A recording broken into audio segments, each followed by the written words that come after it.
Hola, ¿qué tal? Buenas tardes.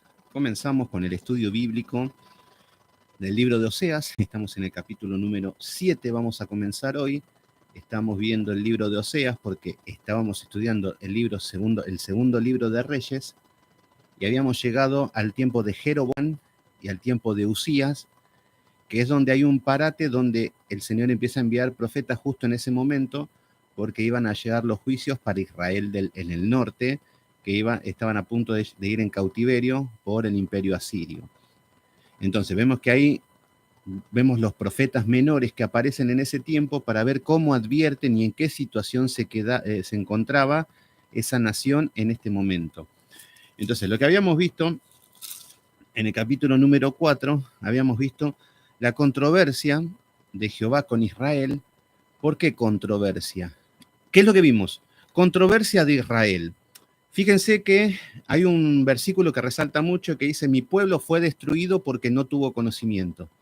Y esto es increíble porque hasta el más ignorante, cuando vamos a cualquier iglesia y aparecen personas que no conocen la Biblia, te dicen, no, mi pueblo fue destruido porque no tuvo conocimiento. Hola, ¿y por casa cómo andamos? No, yo ya me aprendí todo lo puedo en Cristo que me fortalece, así que ya está, ¿para qué voy a aprender más? Y en las sinagogas de Satanás lo que te enseñan es que cuanto más ignorante sos, más santo sos. Y decimos, qué bonito, porque yo soy del espíritu, la letra mata, entonces a mí déjame con la vagancia y la pereza. Entonces el Señor me llamó para ser un vago. Eso es lo que enseñan las falsas religiones y eso es lo que estaba viviendo el pueblo de Israel, y así le fue. ¿Qué es lo que dice? Mi pueblo fue destruido, obviamente que en el cautiverio, porque no tuvo conocimiento. Le faltó conocimiento. No es que Dios no le había mandado conocimiento porque le envió a los profetas, tenían la ley, tenían el libro hasta la época donde se había escrito, tenían los escritos de David, de todos, bueno, tenían muchos privilegios que el mundo no tenía, pero ellos nos dicen que por cuanto has desechaste la palabra, negaron la palabra de Dios, no quisieron saber nada. Entonces, el pueblo de Israel, vemos que en el norte estaban con Jeroboam, acá cuando hay una ruptura de Israel, y en el norte desde el principio que empiezan a adorar becerros de oro. Tienen uno en el norte, en la tribu de Dan, y uno en el sur, en la tribu, en lo que es Betel. Pusieron en 2 puntos estratégicos para que todos los que son del norte vayan a adorar a los becerros. Pasaron 200 años de reyes, uno peor que el otro, y nos encontramos con Jeroboam II, 200 años después, y siguen de mal en peor. A todo esto pasó Jezabel, pasó Acab, pasó Jehú, pasaron muchos reyes que eran uno peor que el otro. ¿Qué representa esto? Acá vemos la apostasía, que hoy vemos la iglesia apóstata. En el sur tenemos la verdadera adoración. No digo religión, porque religión tiene que ver con un método del hombre, cómo querer llegar a Dios por sus propios medios. Por eso decir religioso no está bueno o no tiene sentido. No puedo decir yo soy un religioso, porque no es algo bueno el religioso. Pero hay gente que, los del mundo que no conocen, dicen, bueno, Dios, religión, bueno, lo asocian como algo de Dios, pero no es algo bueno, porque el religioso quiere llegar a Dios por sus propios medios. Robert Cabrera, ¿cómo andás, mi hermano querido? Gracias por estar ahí. Luisa de la Cruz, también un saludo para todos mis hermanos que siempre se conectan. Entonces, lo que habíamos visto es que al desechar el conocimiento, ellos vivían como querían. Fíjense los errores, bueno, miles de errores que nos fue nombrando todos los profetas. Pero a ver, en el sur estaba el templo, en Jerusalén, el templo de Salomón. Nos vamos al norte, no había templo. No se nombra que había ningún templo. Es más, los templos que aparecen cuando había una adoración abiertamente era a Baal, era para Acera. O sea que vemos una copia de lo que era el modelo de Jerusalén, los sacerdotes. Fíjense que el norte tienen sacerdotes, pero no eran levitas. O sea que vemos que hay toda una farsa religiosa.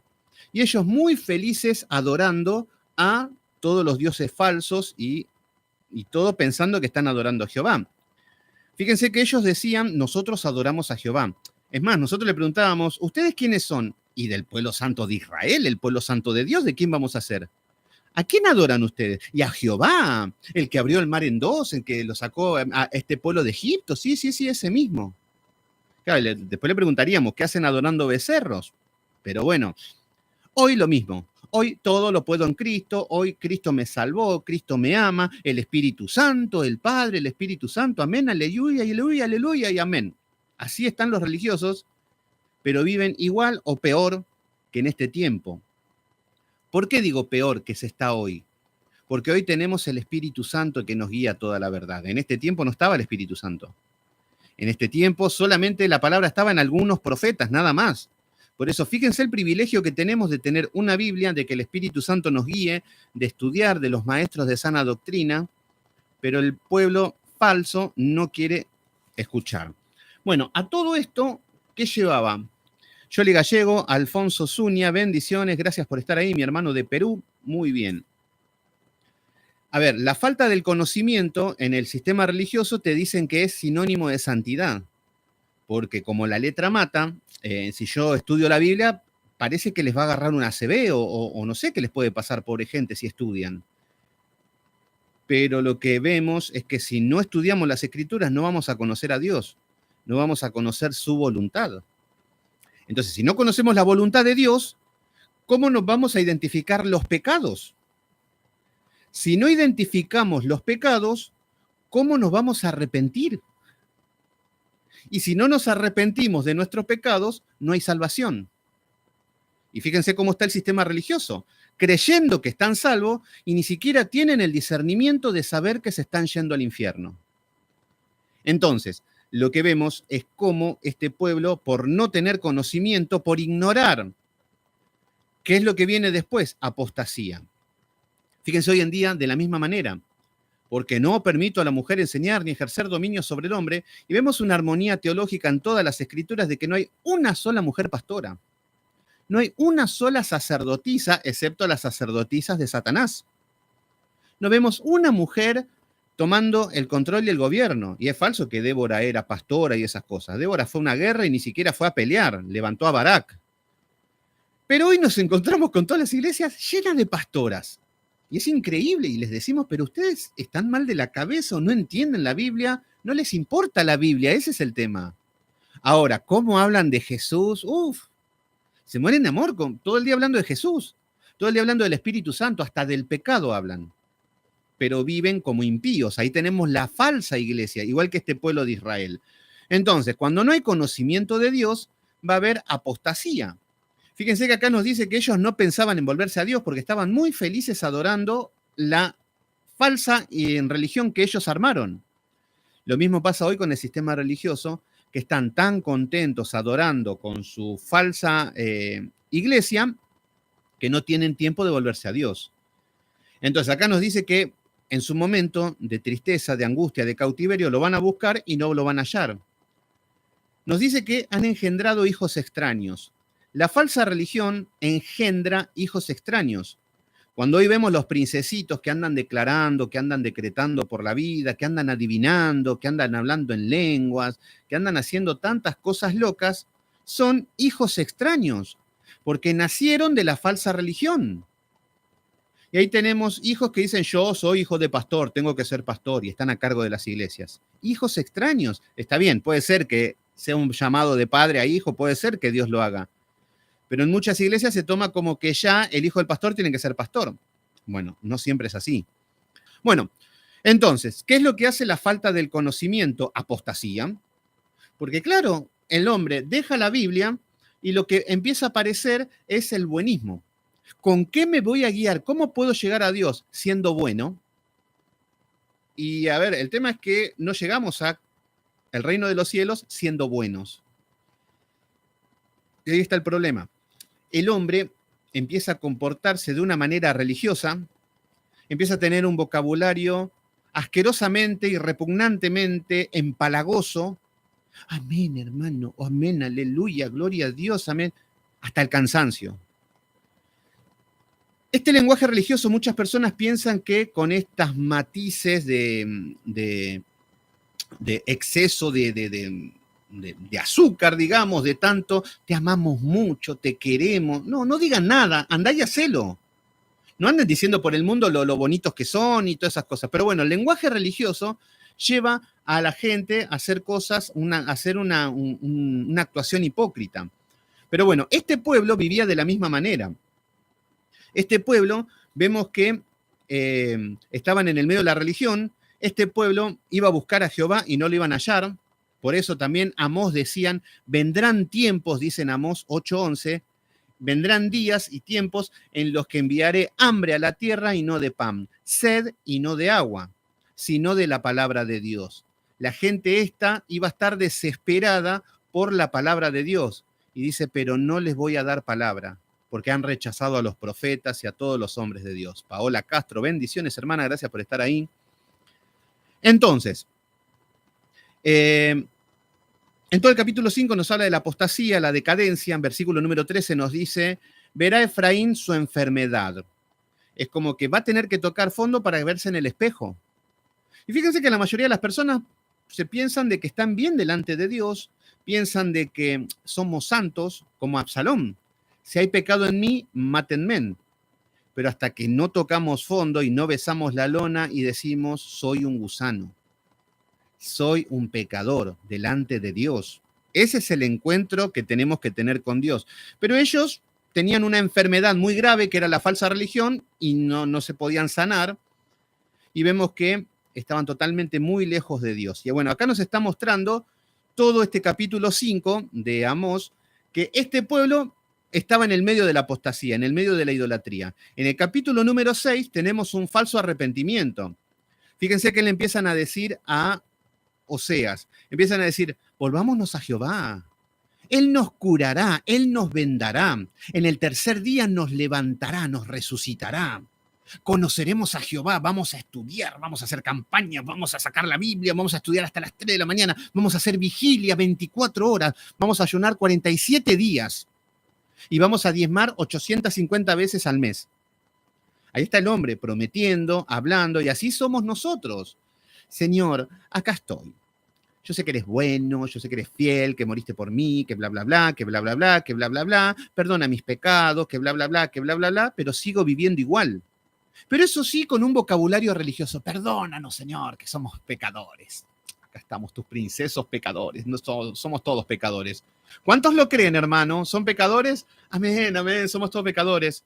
El chiste de, dígale al que está a su lado que soy pecador. Ay, soy pecador, soy pecador. Todos empiezan a hablar y dicen, sí, sí, somos humildes. Bueno, buenísimo. Ahora, ¿me pueden nombrar un pecado solo que hayan identificado?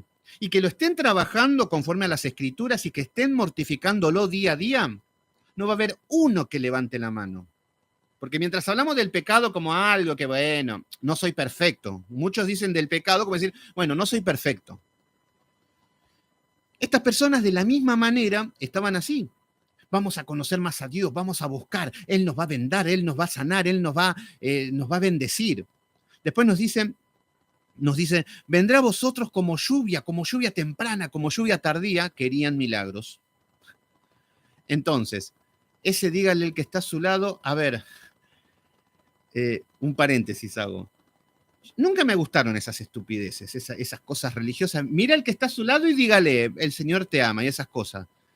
Una vez me invitaron a una iglesia, la iglesia donde iba una hermana que está presente, que era Bernardo Estamatea. Como tenía un grupo que yo le estaba dando palabra, un día estaba de vacaciones y me invitaron. Y como tenían que llenar un colectivo para ir ahí, bueno, yo voy, no tengo problemas.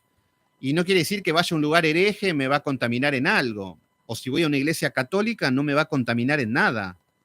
El problema es ir a un lugar y que te sientas tentado con adorar una imagen, con ir detrás de la psicología o algo. Lo de afuera no contamina, dijo el Señor Jesucristo. Entonces, bueno, yo fui muy feliz todo. Y estaban todos ahí los chicos, bueno, que yo les enseñaba, y el mismo chiste. Mira el que está solado y dígale, y ya el de al lado me estaba mirando, ni me mires, le digo así, ya mi cara se pueden imaginar, ya las cosas que estaba viendo, no quiero saber nada con esas cosas. Bueno, pero esto es el sistema religioso, y eso es todo el buenismo, el positivismo. Fíjense que ahora estas personas están diciendo, tendremos lluvias tempranas, lluvia tardía. ¿Qué quieren? Milagros. ¿Qué quieren? Bendiciones. ¿Qué quieren? Bendiciones sin quebranto. Así está la iglesia hoy, solo quiere bendiciones, no quiere arrepentirse, no quiere quebrantarse, no quiere volverse a Dios, no quiere buscar a Dios, no quiere solucionar ningún pecado, nada, y piensa que Dios te tiene que solucionar la vida. Entonces el cristiano comienza a tener un optimismo ciego.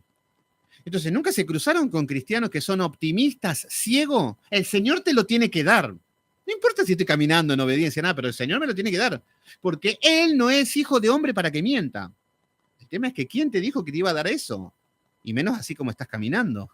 Entonces, Cristina Torres, ahí se ríen. Bueno, pero son cosas que tuve que pasar en el sistema religioso. Ya les dije que cada vez les voy a ir contando más cosas durante los estudios y son cosas que, bueno, fueron patéticas, pero bueno, a ver, nos han lastimado, nos han humillado. El diablo se habrá reído diciendo las cosas que le hago hacer a este ignorante, y sí, lo admito. Es más, hasta le digo, te doy la mano, Satanás, te felicito, la verdad que hiciste todo lo posible. Hoy ya no. Hoy se terminó eso. Hoy tengo la palabra y me guío por la palabra. No seré perfecto, pero me guío por la palabra. Entonces, ya está, ya todos los que nos hicieron en la falsa religión no tenemos por qué estar heridos, lastimados, ni resentidos, ni yo no hablo desde un punto de vista de resentimiento, de que estoy pegándole constantemente porque los odio. No, voy conforme a las escrituras y es algo totalmente nocivo la falsa religión para el ser humano. Entonces, ante todo esto que estaban mintiendo de que Él nos dará bendiciones, el Señor nos ama, el Señor nos quiere porque yo soy su hijo, porque yo soy esto y bla, bla, bla, el Señor dice en el versículo 4 del capítulo 6, Efraín, ¿qué voy a hacer contigo? No cambias nunca, no te arrepentís nunca, no cambias nunca tu manera de vivir, no cambias nunca tu manera de pensar. ¿Cuántos cristianos hay así? Que se viven arrepintiendo de todo. Es más, lloran en la iglesia que ni se imaginan. Hasta me dan ganas de llorar como lo veo llorando, con las lágrimas, con los mocos, la boca así de grande. Y hasta a mí me dan ganas de llorar cuando lo veo llorar. Pero después siguen viviendo como impíos. ¿Y de qué te sirve eso? O lo mismo que cuando una persona dice, mi amor, yo te pego porque a veces las cosas no salen como quiero, pero voy a cambiar, quiero cambiar. Sí, al otro día está de vuelta los cintazos contra la mujer. No cambian nunca, hablan de que se arrepienten. O a los ladrones, por ejemplo. Fíjense cómo son los ladrones, los hijos de Satanás, que así son los demonios. Por ejemplo, salen a robar.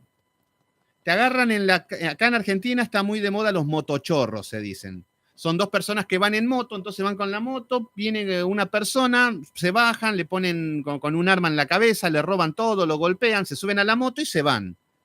Una moto grande, de buena cilindrada, se meten en contramano, en todas partes, y la policía algún día los va a agarrar. Estos motochorros, por ejemplo, hagan de cuenta que me cruza un motochorro. Bueno, se van a bajar, te van a dar con el arma en la cabeza, te van a empezar a insultar, te van a hablar como hijos de Satanás, te van a insultar, que te voy a matar, que muy guapos, muy violentos, muy asesinos, capaces de cualquier cosa. Ahora, yo no lo hago porque no. Pero hagan de cuenta que viene un chorro, un motochorro, viene con el arma, le hago una toma karateca, imagínense, le saco el arma, lo pude reducir y lo tengo contra el suelo. ¿Qué va a empezar a decir ese hombre que era muy gallito, muy guapo con un arma en la mano? Perdón, yo salí a robar porque tengo hambre, yo no quiero ir a la cárcel, no. Hijos de Satanás. Pero ahí vemos que después los soltamos y siguen robando. ¿Qué vemos? Que no hay arrepentimiento. Ahí estamos viendo que son las características del hombre, que el hombre no se puede arrepentir solo en sus propias naturalezas, en su propio sentir. Por eso tiene que haber un quebrantamiento y que el Espíritu de Dios rompa esa dureza, que Él nos quebrante. Entonces ahí estamos viendo, Cristian Enríquez, ¿cómo andás, hermano de Chile? Gracias por estar ahí. Bueno, entonces, dejamos ahí. Este pueblo no tenía arrepentimiento, pero eso sí, lloraban y decían, Señor, acá estamos tu hijo y todas esas cosas, que ya las conocemos, pero después siguen viviendo igual. Después el Señor le dice, los voy a cortar, ustedes se desvanecen como rocío en la madrugada. Estas son palabras que se las lleva el viento. Son como las palabras que Dalila le decía a Samson, que le decía a Samson, te amo mucho. Bueno, las mismas palabras, se las lleva el viento las palabras. Entonces dice, por esta causa los corté, porque son así, porque nunca cambian, porque nunca se arrepienten. Es más, Nínive se arrepintió en el mismo tiempo, que Jonás fue a predicarle a duras penas y se convirtieron todos. Y este pueblo no, sigue duro, con dura cerviz, nos dice la palabra. Entonces después nos dice en el versículo 6, porque misericordia quiero y no sacrificios. Entonces, si acá tiene que ver con el principio, ¿nosotros qué damos? ¿Sacrificios o misericordia? Los sacrificios son todos los sacrificios religiosos.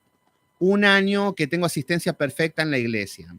Ofrendé todos los días, diezmé todos los días, fui a visitar a los niños enfermos, hice muchas obras religiosas, pero sin amor. Entonces el Señor lo que quiere es que tenga misericordia, que viene del amor. Entonces cuando no tenemos amor, lo que hacemos son obras. Por eso constantemente queremos construir iglesia, por eso constantemente queremos ir a la iglesia. Les voy a decir un versículo.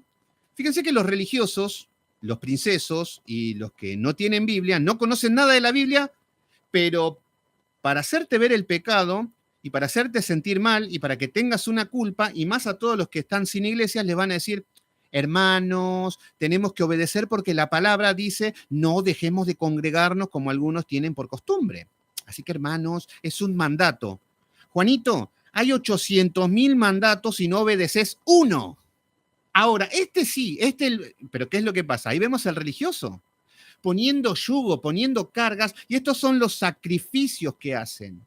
Mucha iglesia, mucha iglesia. ¿Saben cuántos van a ver en el infierno con asistencia perfecta? ¿Saben cuántos van a ver en el infierno diezmadores alegres? ¿Cuántos van a ir al infierno que levantan iglesias por todas partes, que ganaron eso?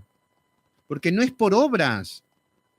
Pero bueno, entonces está diciendo, misericordia quiero y no sacrificio. Esto estamos viendo, esto estaba en Samuel. Samuel le estaba hablando esto a Saúl. Y conocimiento de Dios más que holocausto.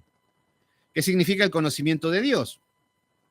Y yo diría que abrir la Biblia. No sé cómo, no sé qué supondrían ustedes, conocer a Dios. Yo sé que va a venir un princeso y me dice, no, yo lo conozco a Dios porque cuando estoy solo, estoy triste, oro, desciendo la presencia, y el Espíritu Santo me empieza a abrazar, me hace mimito, me canta una canción de cuna, y es todo tan hermoso, todo tan dulce, y yo conozco porque yo tengo intimidad con Dios. Usted no tiene intimidad con Dios, que está todo el día con la Biblia. Bueno, no. Lo que tenemos que entender es que el conocimiento de Dios es la palabra, estudiar diligentemente, estudios rigurosos, estudios severos, ordenados, teniendo un concepto bíblico y después ponerlo en práctica. Ahí está el conocimiento de Dios. Ahí está el temor de Dios. Bueno, vamos a comenzar con el capítulo número 7, porque siguen los juicios, siguen lo que es, el Señor está poniendo al desnudo todo. Fíjense que cuando veníamos estudiando el libro de Reyes era algo cíclico. Lo que sucedía era que, bueno, venía un rey, uno peor que el otro. Entonces tocaban fondo, el Señor los sacaba del fondo, venían las guerras, los sitiaban, habían hambre, se cerraban los cielos, todo juicio tras juicios. Entonces, una Pepsi, está patrocinado por Pepsi, así que estoy haciendo de sponsor gratuitamente. Así que ahora voy a tomar agua, hasta que no paguen. Bueno, ¿qué sucede ahora? Lo que vemos es que este pueblo en Reyes nos hablaba de que era constantemente idolatría, idolatría, iban a las guerras, perdían, volvían, el Señor los salvaba. Bueno, todo un proceso, pero no nos mostraban cómo estaban viviendo. Por eso Amós nos mostró mucho cómo estaban viviendo. Oseas nos está mostrando mucho cómo se encuentra esta ciudad, esta tribu, de todo lo que son esta nación. Entonces, en el capítulo número 7 vamos a ver la decadencia. Acá vamos a ver la iniquidad y la rebelión de Israel. ¿Qué significa iniquidad? Ya tendríamos que saber. Iniquidad y pecado parecería lo mismo, porque a veces aparece y se toman el mismo criterio, pero el pecado es algo que podemos caer y nos podemos arrepentir. Por ello digo, bueno, nunca en mi vida robé, tuve la oportunidad de robar y robé, me arrepiento. Bueno, nos podemos arrepentir. Ahora, iniquidad es cuando practico un pecado, es un hábito, y ese hábito no lo pienso dejar, porque ya llevo años practicando ese pecado y no lo pienso dejar. Que eso es lo que pasa con Israel. Y por eso el Señor va a ejecutar los juicios. Entonces, iniquidad y rebelión significa ser rebelde a los mandatos de Dios. Por ejemplo, Dios dice A y yo hago B. Por eso atentos con los criterios, porque esto aparece en todas las escrituras. Entonces,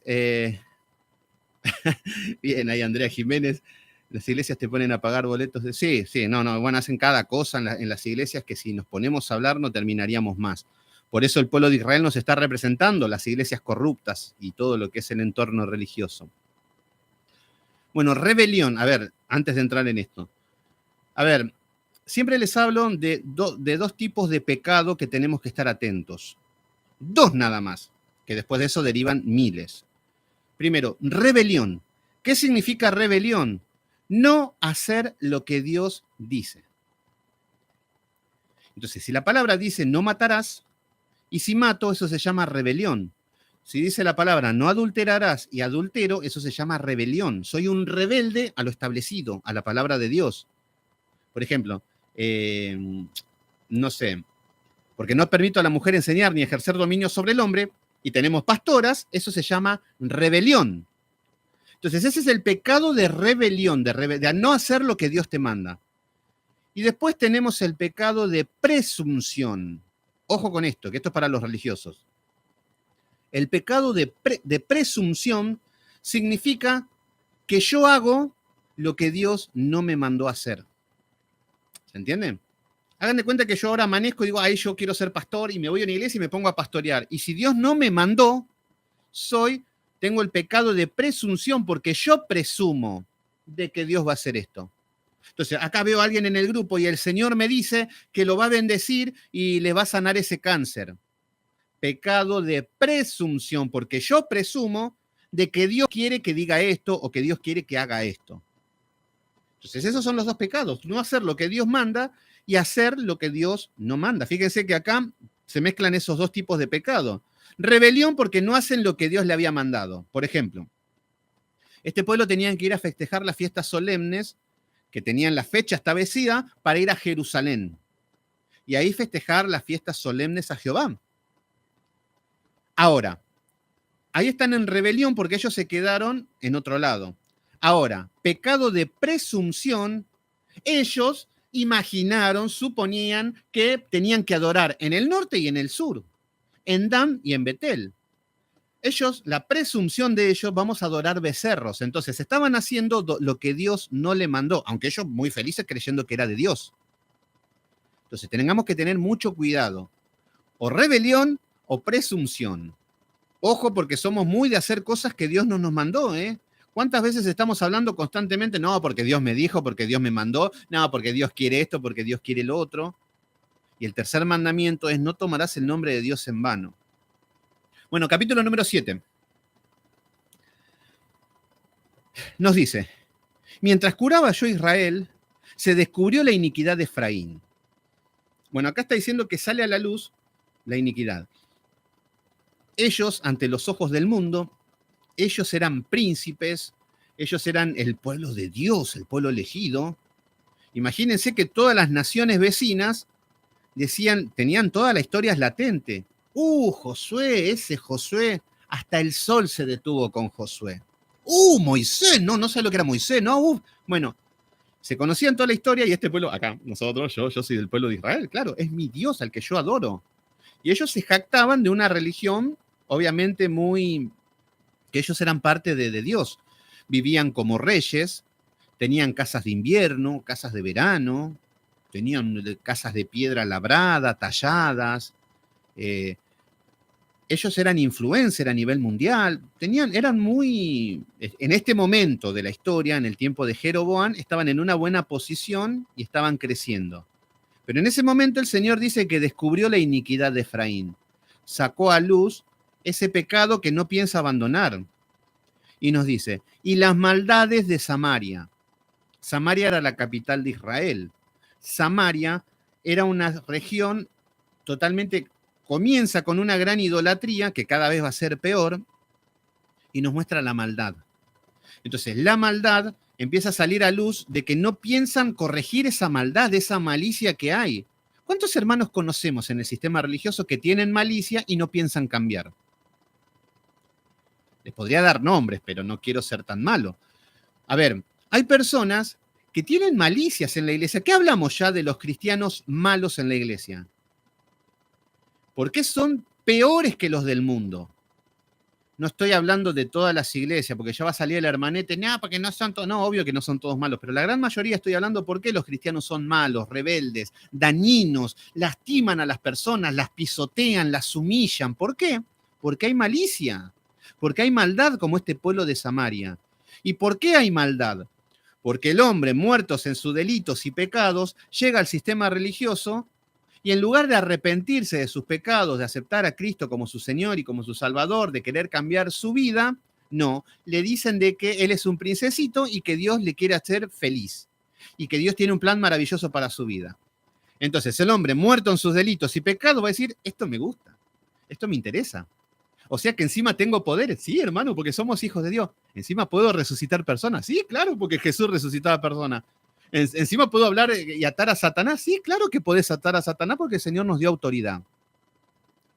¿Y qué se va a formar entre un pecador que lo llenan con un superpoder supuesto que le da la iglesia? Hombres soberbios, mujeres soberbias, maldad, prepotentes, malditos, hirientes, hipócritas, mentirosos, chismosos, calumniadores, pecadores, todo eso.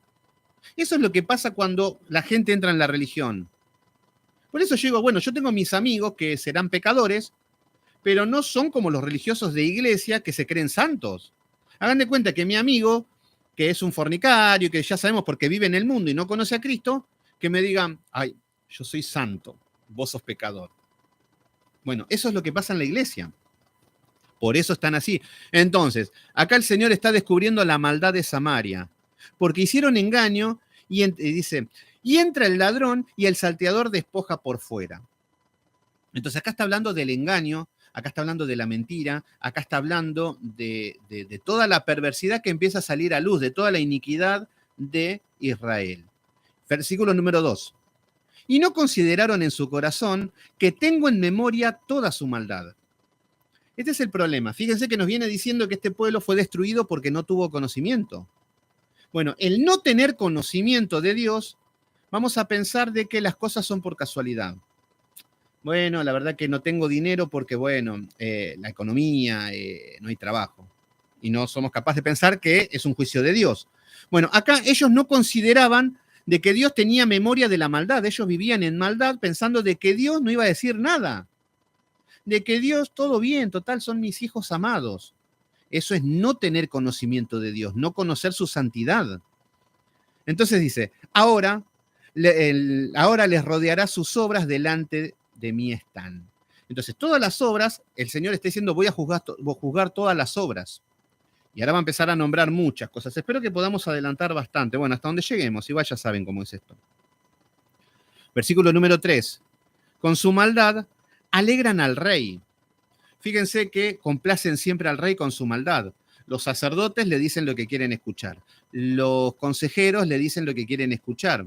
Y a los príncipes con sus mentiras. Estaban totalmente los corruptos. Fíjense cómo viven las naciones corruptas, todas las que vivimos nosotros. Presidentes mentirosos, tenemos personas que los adulan, le dicen sí, amo, sí a todo. Bueno, estaban viviendo igual que los impíos. Esto ya nos mostró muchas veces. Entonces acá nos dice que con su maldad alegran al rey. ¿Qué significa esto? Venía un profeta y hablaba un profeta de Israel, que siempre eran falsos, y hablaban con el rey. ¿Qué le decían? El Señor dice que la victoria va a ser nuestra. El Señor dice que nos prosperará. El Señor me dice que caerán 1000 a tu diestra, 1000 a la siniestra y ninguna arma forjada caerá sobre ti. ¿Cuántas veces repiten esto hasta el cansancio? Bueno, porque hay personas que viven alegrando con palabras que Dios no les ha dado. Entonces acá está hablando de los falsos profetas, de estos políticos que siempre hablaban de prosperidad y todo, y que Dios estaba con ellos, y era mentira. Versículo 4 dice, todos ellos son adúlteros. La falsa religión son adúlteros. Las falsas religiones de hoy también son adúlteros. Porque muchos se creen que esto era antes, ahora no, ahora es todo amor. No. Cuando hablamos adúltero, no solamente estamos hablando de la fornicación sexual, sino de la fornicación espiritual. Un pastor adúltero sería hoy que ama el dinero, que pide los diezmos, pero para su propia satisfacción personal, como si fuera que es un levita. Bueno, le evita trabajar. Pero estos pastores, lo que vemos es que son personas que solamente viven para sí mismos. Entonces, una persona que es adúltera espiritualmente va a tener codicia, avaricia, va a ser una persona hipócrita, va a haber muchas cosas malas porque tiene un espíritu engañoso. Entonces son adúlteros como el horno encendido por el hornero. Entonces acá está hablando de que son adúlteros con una intensidad grande. Nos está dando el ejemplo como un horno encendido, ¿se entiende?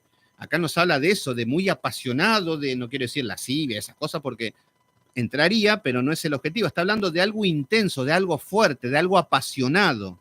Así de adúltero sos. Qué feo que te digan así. Sos adúltero, como un horno encendido. Es como decir, estás en llama de pecado. Que cesa de avivar el fuego después de que está hecha la masa hasta que se haya leudado. Bueno, acá nos habla de la masa leudada, que siempre habla del pecado. Versículo número 5, acá nos dice el origen, porque recuerden que no sabemos de dónde es Oseas, que no nos dice, empieza y entra en la escena así rápidamente y toma por una mujer a Gomer.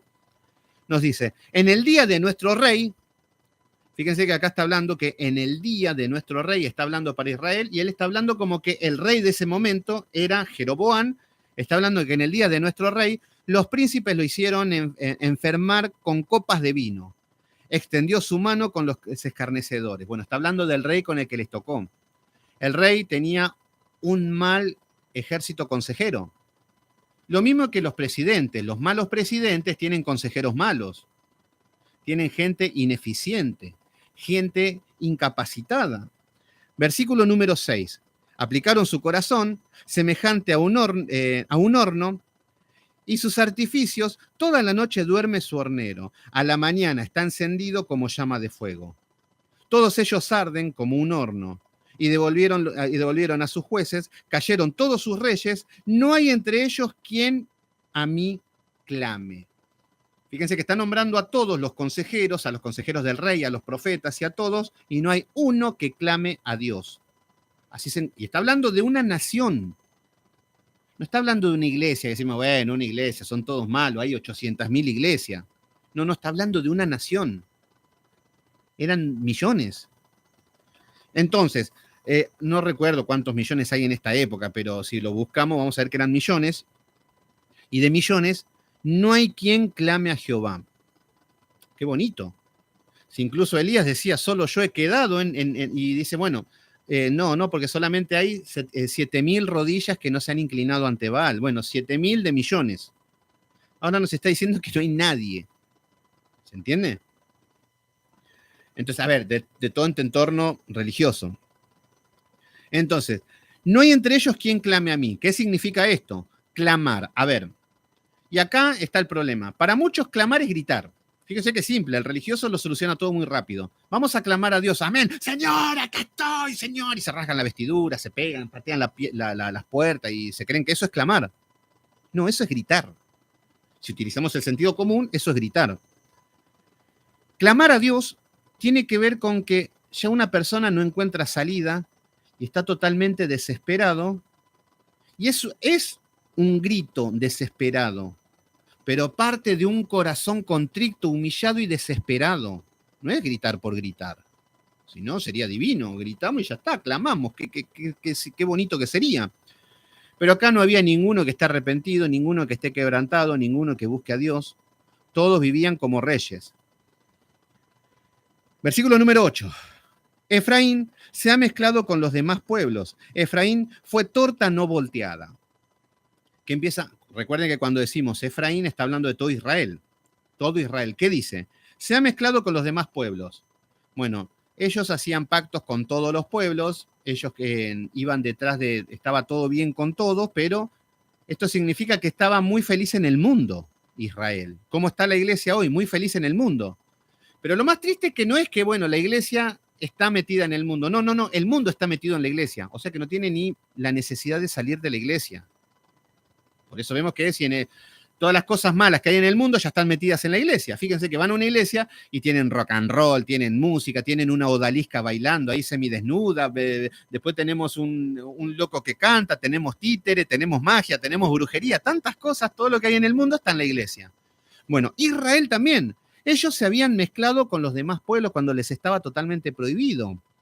Y nos da como una especie de, no digo como refrán, pero sí como una palabra, nos dice, fue como torta no volteada. ¿Qué significa torta no volteada? Es como decir una torta o una tortilla de masa o un pan o como una, no sé cómo se dirá, pero bueno, acá en Argentina se dicen torta frita, una masa achatada y bueno. Pero lo que nos dice es que esta torta no está volteada, es como que está cocida de un lado y del otro lado está cruda. Entonces, por eso estamos viendo que Efraín era como una torta no volteada. ¿Por qué? En simples palabras, eran tibios. En simples palabras, tenían mundo y religión. No estaban ni con Dios ni con el mundo. Estaban ahí una mezcla de todo. Entonces, por eso de un lado estaba cocido y del otro lado estaba crudo. Esta es lo que está representando. Entonces, es como comer factura en Argentina a las 5 p.m. Exactamente. Argentina, que muy lindas las facturas.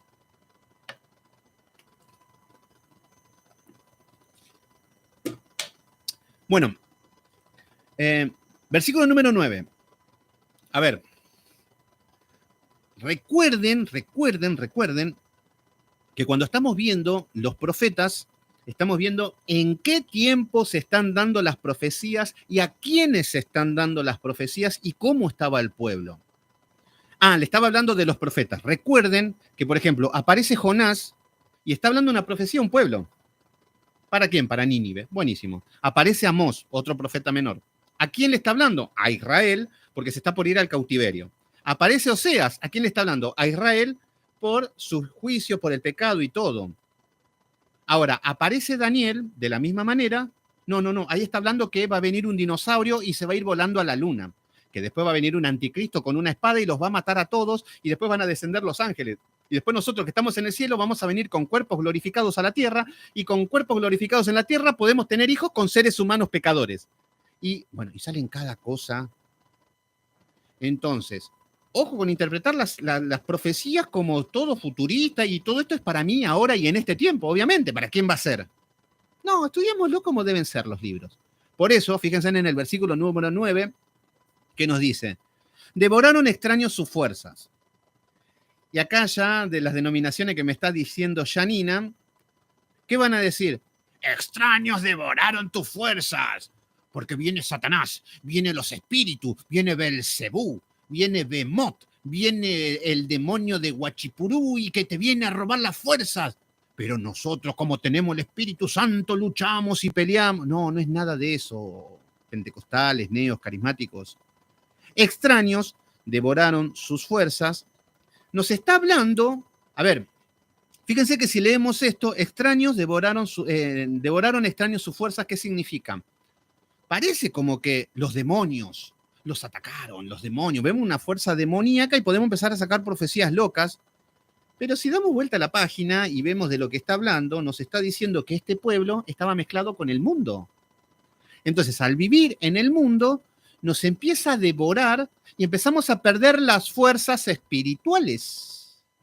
Entonces, al vivir constantemente en el mundo, ya no tenemos fuerzas ni para orar, ni para leer la Biblia, ni para ir a la iglesia, ni para buscar de Dios, ni para nada. Eso nos está diciendo. No, qué extraño, venían demonios, entonces nosotros le tenemos que reprender bien porque el Señor nos dio autoridad. No, basta de misticismo, esas cosas no te llevan a ningún lado. Entonces, Israel era una torta, mitad cocida, mitad mundo, mitad religión, y ellos, el mundo, le devoraron las fuerzas. ¿Se entiende? No tenían fuerzas espirituales, estaban lejos de Dios. Entonces, devoraron extraños sus fuerzas, y él no lo supo. Y aún canas les han cubierto y él no lo supo. ¿Qué vemos? Ellos ni se enteraron de que estaban lejos de Dios. Fíjense qué loco, ¿eh? Nos dice que no tenían fuerzas espirituales y ellos ni se enteraron. Fíjense que hay iglesias que no están ni enteradas que el Espíritu Santo no está. Pero están tan felices bailando, tan felices hablando de que Dios lo quiere hacer rico, están tan entretenidos, que ni les interesa saber si Dios está ahí o el Espíritu Santo. Por eso en Apocalipsis nos habla que la iglesia de Sardis, el Señor le dice de que tú que tienes nombres de que vives, pero que estás muerta. Entonces la iglesia de Sardis, tenían actividades, ¿saben cuántas actividades tenía la iglesia de Sardis? Los lunes tenían oración, a la mañana daban la chocolatada caliente, después alimentaban a los pobres, después repartían arroz, después salían a hacer campañas evangelísticas, después tenían reuniones de jóvenes, después tenían reuniones de matrimonio, después tenían reuniones de líderes, después de copastor, después el líder de alabanza, después, tenían tantas, no se imaginan todas las obras que tenía la iglesia de Sardi. Pero parecía que estaba viva. Sí, encima tenía un cartel en la puerta que decía Iglesia de Cristo Hermosa, un lugar céntrico, era grandísima esa iglesia, muy bonita. Tenía el nombre de que vive, pero estaba muerta. Y a estos les pasaba exactamente lo mismo. Ellos no supieron que no tenían fuerzas espirituales, que Dios estaba lejos de ellos. Aún le habían crecido canas, está diciendo que pasó el tiempo, que se volvieron viejos y así murieron. Y qué triste, ahí aparece una hermana que me habla de una iglesia pentecostal, y yo he visto iglesias pentecostales, personas de 70 años que conocen a Cristo, y nunca, y en el poco tiempo que lo vi, nunca hubo un cambio en nada. Nunca hubo un crecimiento en amor, nunca hubo un crecimiento en misericordia, nunca hubo un crecimiento en conocimiento de Dios. No, siempre están iguales. Entonces, qué triste cuando hay personas que así como llegaron a Cristo y empiezan a congregarse, pasaron 40 años y siguen iguales. Renegando con la economía, renegando con la salud, sin paz, sin amor, sin servir, sin estudiar, sin buscar de Dios. Pero eso sí, cuando allá se pase lista, son los primeros que se van a ir, según ellos. Bueno, ellos estaban así. Pasaban el tiempo y ellos seguían igual, porque estaban muy entretenidos en la religión. Entonces, les crecieron canas y no se dieron cuenta. Es como que se volvieron viejos y viejos religiosos, nunca cambiaron. Entonces, versículo número 10. Y la soberbia de Israel testificará contra él en su cara. Soberbia. ¿Qué es lo que estuvimos diciendo? La soberbia del que el hombre pecador, que no ha sido perdonado, ahora siente que tienen superpoderes y tiene un lugar de privilegio en el cielo. Tiene vida eterna, le espera un cuerpo glorificado, tiene poderes y es el hijo de Dios. Bueno, una persona pecadora que se vuelve religiosa se va a volver soberbio. ¿Se entiende? Porque la persona que nunca tuvo nada, cuando tiene a alguien va a pensar que es alguien importante. Por ejemplo, vieron que hay muchos cantantes o futbolistas que nunca tuvieron nada, pasaron hambre, miseria y de la noche a la mañana son millonarios. ¿Cómo empiezan a hablar? ¿Cómo empiezan a tratar a la gente? Con soberbia, con arrogancia, con prepotencia, pensando que son personas los mejores del mundo. Bueno, en la religión también. Cuando llegan personas muertas en sus delitos y pecados y encima le dicen que son especiales, que son hijos de Dios, soberbia. Por eso cuando van a las iglesias se van a encontrar con gente así. En mayor o menor medida, pero que los van a encontrar, ¿eh? Bueno, acá nos dice en el versículo número, donde estábamos, de la soberbia de Israel testificará en su cara, y no se volvieron a Jehová su Dios. ¿Qué significa? La soberbia, en la dureza de corazón, no se arrepintieron, no volvieron a Dios. Fíjense que Dios buscó todos los medios necesarios. Dice, les hice pasar hambre, les hice hacer que vengan pueblos enemigos, les cerré el cielo, les volví a abrir el cielo, les di pobreza, les di todo, vimos todas las pruebas que tuvieron. Y ahora le está dando un momento de confort y aún así no quieren solucionar, no quieren volverse a Dios. ¿Se entiende? Entonces nos está diciendo que no se volvieron a Jehová su Dios ni lo buscaron con todo esto. ¿Por qué? Porque estaban muy felices en la religión. No tenían tiempo de buscar a Dios. Fernando Maya, bendiciones, hermano. Bueno, qué lindo verte. Gracias por estar ahí, Fernando. Versículo número 11. Efraín fue como paloma incauta, sin entendimiento. Y acá empieza a aparecer el nombre Egipto. Fíjense que nos habla sin entendimiento. Una persona que no tiene entendimiento es porque tiene entendimiento, pero lo tiene entenebrecido. Lo que no tiene es el entendimiento de Dios. ¿Se entiende? Lo que está diciendo es que no tienen entendimiento de las cosas de Dios, pero sí que entendían las cosas malas a la perfección. Entonces, ellos tenían una mente entenebrecida que solamente iba hacia el mal. Y lo que empieza a decir, empieza a nombrar que llamarán a Egipto y acudirán a Siria. ¿Qué es lo que empiezan a mostrar? Nos va a mostrar que aparece como 13 veces la palabra Egipto. Egipto, Egipto y Egipto. ¿Qué significa Egipto? Que va a venir un anticristo del cielo en un plato volador y lo va a meter a todos en cautiverio y se lo va a llevar a la luna preso a todos. Pero eso después de la quinta tribulación. Bueno, ¿de dónde sacan eso? No sé. Egipto representa lo que es la esclavitud, el hombre en esclavitud, la aflicción que te da el mundo. Son diferentes términos. Por ejemplo, Egipto significa cuando estamos en el mundo, estamos siendo afligidos, adoloridos, atormentados, vacíos, que buscamos en el sexo, la droga, el rock and roll y en todo, y no te sacia, y que encima te hostiga. Pobreza, miseria, enfermedad, angustia, tristeza. Bueno, todo lo que es la aflicción del mundo es Egipto. Después tenemos también el ejemplo de Babilonia.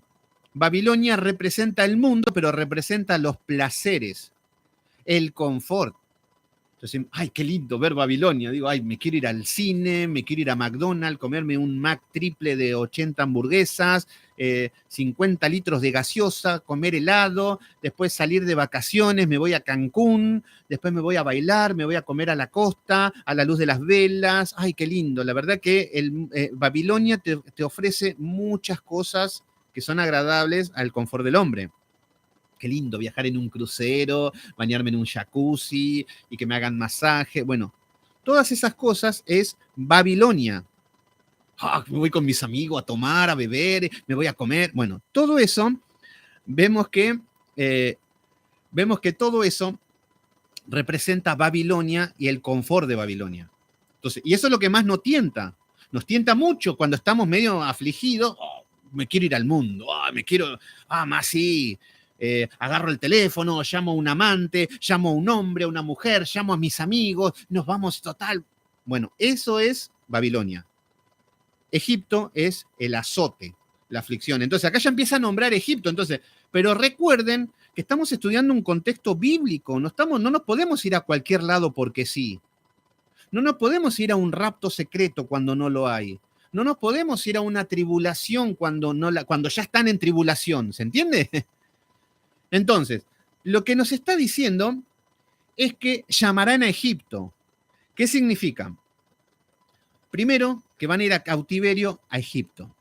¿Qué significa esto? Egipto va a representar que ellos van a estar afligidos como el pueblo de Israel en Egipto, con los azotes del faraón. Bueno, así van a estar, pero ¿por quién? Por Asiria, por el imperio asirio. Por eso nos dice que llamarán a Egipto y acudirán a Siria.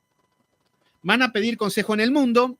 Egipto significa cuando pido consejo al mundo, por ejemplo, estoy mal con mi esposa y me voy al psicólogo a ver qué me dice, en lugar de acudir a las escrituras o a un pastor. No, me voy al psicólogo, me voy al psiquiatra. No, me voy al tarotista, me voy al brujo, me voy al chamán Don Pascual. Bueno, eso es consultar al mundo, pero eso nos dice que acudirán a Siria. Ellos van a querer buscar en el mundo, cualquier lado menos a Jehová, pero se van a encontrar con Asiria, que ahí está el cautiverio. Ahí está la que les espera a estos hombres, a este pueblo. Versículo número 12. Cuando fueren, tenderé sobre ellos mi red. Les haré caer como aves del cielo. ¿Qué significa? El mismo Dios los va a hacer caer. Estos hombres, cuando empiecen a querer salir de esta situación mala, van a querer ir a buscar consejos al mundo y el Señor dice, los voy a atrapar como una red de pájaros, los voy a traer, no van a ir a buscar consejo a ningún lado. Ahora se van a aguantar todo lo que tienen que... Se ríen de Pascual. Acá en Argentina hay un viejo que se llama Pascual y es un adivino. Y van todos, salen colectivos y está en el medio del campo y salen los colectivos, todo, y él los atiende a todos. Entonces llega y te dice, tenés que dejar el cigarrillo y te toca acá y dice, pero ¿cómo sabía que tenía un cigarrillo si yo no...? Bueno, son brujos, ¿qué quieren que haga? Bueno, y se llama Pascual. Y me da risa porque es muy conocido, por ejemplo, acá en Argentina, yo soy de Berazategui, una zona de Buenos Aires, y es muy conocido este Pascual. Y a veces me da risa porque por ahí me llama algún amigo que me dice, Seba, ¿podés orar, por favor, por mi trabajo? ¿Qué sé yo? ¿Qué te pensás que soy Pascual? Le digo, porque claro, se creen que yo oro y que hago milagros como ese brujo. Pero no entienden el principio de que hay que volverse a Dios y esas cosas. Pero bueno, está lleno de estos chamanes. Bueno, entonces acá está diciendo que él los va a atrapar como con una red a las aves. Dice, les castigaré conforme a lo que se ha anunciado en sus congregaciones. ¿Qué es lo que está diciendo? Que los va a castigar, que el juicio viene, conforme a lo que se ha anunciado en las congregaciones. A ver, Acá empieza a decir que Dios empezó a enviar la palabra y que venía el castigo. Entonces ya vemos que a lo largo de la historia siempre envió a las congregaciones profetas, hombres de Dios que hablaban de el juicio y los va a cumplir. Versículo número 13. Ay de ellos, porque se apartaron de mí. Destrucción vendrá sobre ellos, porque contra mí se rebelaron. Yo los redimí y ellos hablaron mentiras contra mí. ¿Qué están hablando? En contra de Jehová. Acá está hablando de que ellos hablaron en contra. Esto se llama la rebelión. Entonces, todas estas personas hablaron en el nombre de Jehová y eran mentiras. Y estaban hablando contra Jehová. Por eso, ojo, cuando queremos decir algo que sale de nuestro corazón. El Señor te quiere bendecir, el Señor quiere restaurar tu familia, el Señor quiere... Por ahí no. Entonces, nosotros no tenemos el poder de andar diciéndole lo que va a hacer el Señor en su vida. Pero sí que si corrige ciertos pecados en su vida, ciertas conductas, el Señor va a comenzar a ordenar y a poner todo en su lugar, pero no sabemos qué es lo que va a hacer ni cómo los va a tratar. Bueno, ellos vivían hablando de Jehová, vivían hablando de Dios, pero ellos hablaban mentiras. Ellos dicen que hablaban mentiras contra mí. Entonces, sí, Carlos Anacondia es un chamán por excelencia. Acá llena estadios. Es como Ricky Martin, Anacondia acá. La gente muere por él. Versículo número 14. Y no clamaron a mí con su corazón cuando gritaban sobre sus camas. Para el trigo y el mosto se congregaban, se rebelaban contra mí. Fíjense que ¿para qué se estaban congregando? ¿Para qué se reunían? Por el trigo y por el mosto. ¿Qué significa esto? Por los diezmos. ¿Les suena familiar? ¿O para qué se reúnen hoy en las iglesias? Para dar diezmos, para que el pastor se llene de dinero. Solamente para eso. ¿Y de qué es lo que hablan? De dinero. ¿De qué otra cosa van a hablar? Por eso nos dice, para el trigo y el mosto se congregaron. Fíjense, y acá vemos el doble chantaje de parte de los pastores que se quedan con el diezmo hoy en día y de las personas que se creen que yendo a congregar van a recibir bendiciones. Por eso dice, para el trigo y el mosto se congregaron. Entonces yo voy a la iglesia, me congrego, ¿para qué? Para ser bendecido, para que Dios me ame y me llene de bendiciones. Y los pastores, ¿para qué nos congregamos? Para que yo sea rico. Entonces, Rosmira Rodríguez, mi hermana querida de Colombia, gracias por estar ahí, de Cúcuta, Colombia, siempre recuerdo ese nombre. Así que muchos hermanos de Colombia, así que bueno, gracias a todos por estar ahí. Bueno, muy bien, gracias ahí. Saludos a tu pastor, cada tanto lo escucho, cada tanto estoy en sus oraciones, lo veo el ratito que puedo, así que bueno, gracias por estar ahí, Rosmira. Bueno, esta gente solamente se congregaba por el diezmo y nos suena muy familiar. Entonces, fíjense cómo está mostrando toda la iniquidad de este pueblo rebelde. Cómo vivían, cómo caminaban, cómo Dios va a ejecutar los juicios.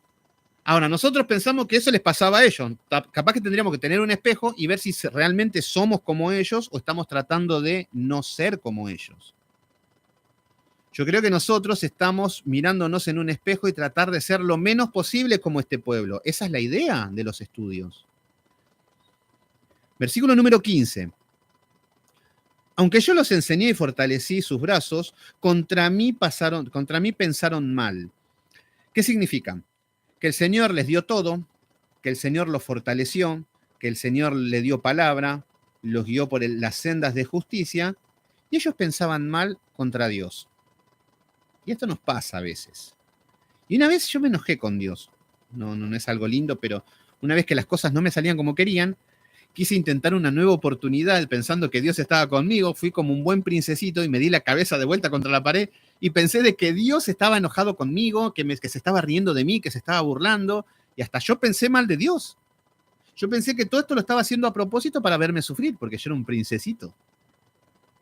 Pero bueno, ahí está la diferencia de que un hijo de Dios se arrepiente. Después obviamente que decimos, no, Señor, perdóname, y estaba mal, estaba desesperado, estaba enojado. Pero hay gente que vive pensando mal de Dios. Entonces, cuando una persona no le cree a Dios, dice, ¿para qué voy a ofrendar si Dios no me va a bendecir? ¿Para qué voy a caminar en el camino santo si después de todo da igual? Si Dios no me bendice, Dios no está conmigo, piensan mal. ¿Se entiende?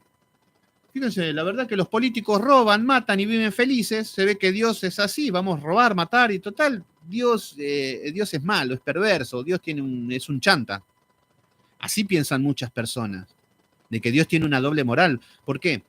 Recuerden que este pueblo no tiene conocimiento de Dios. Y hasta terminan tratando de que Dios es como un ser humano. Y muchas personas tratan a Dios como un abuelo bueno, como un... Entonces, ahí es donde están los errores, cuando no hay conocimiento de Dios.